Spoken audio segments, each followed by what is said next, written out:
A little black girl, born and raised by a single mother on the northwest side of Houston.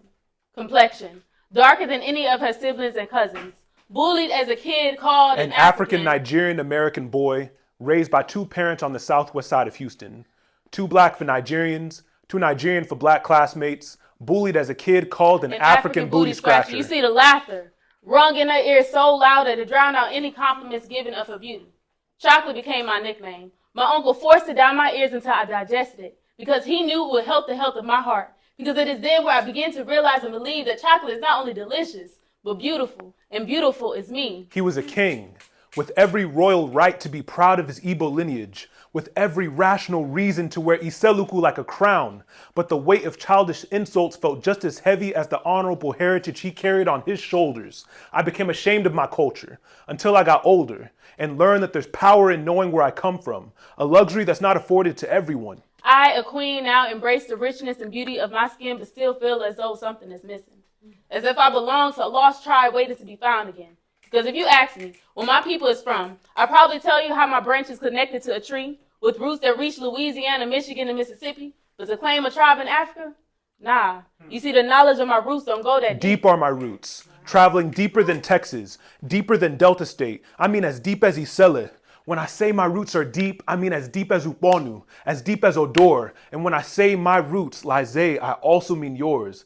Because when I first beheld your beauty, I was amazed to see that 3 centuries of American heritage had not stripped your 3C hair of its passionate African flair. I saw how your twists were proof of roots that possess the depth necessary to support a family tree that still bears the weight of your native ancestry. During that initial encounter, I had bought a shirt that you were selling to promote your poetry, but I left it by mistake, which caused you to notice me. And who would have known but God? The grabbing the merch he bought from me would easily slip his mind. It falling into my hands, causing us to meet again. While sipping coffee, be yet spilling tea, it was as if I was a child, sitting at the feet of my grandparents, listening to the stories of their history. When he told me of his story, I was no longer a distant girl far removed from her native culture, but as if I was somehow a part of that same family tree. Simply a member, remembering my history through the stems of the tales he told, and of how he blossomed to the African man of God that I've been waiting and praying for. Then the coffee table turned, and as you shared your life's journey, it became clear how you sprouted into the woman of God I now adore, into the woman who will become Mrs. Young Adore. Learning about your past caused me to see a future with you. We realized that our origins are one and of the same, because the only difference between your people and mine is that your ancestors were wickedly uprooted from African soil and then planted in America to toil for a long time.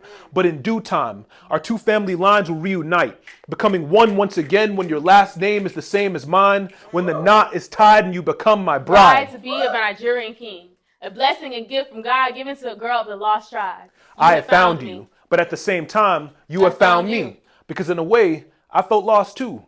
Like I was the prince from coming to America who knew how important finding the right woman for marriage was. He felt lost until he found his black queen in Queens, New York. Now you and I have found ourselves here in Queens, New York. And after we wed in court, we'll take trips to the motherland. And I happily dig my feet 10 toes deep in Africa's soil.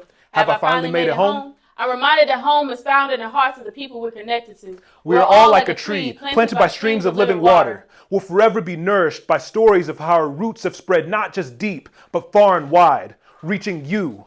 And even me. Thank you. Wow.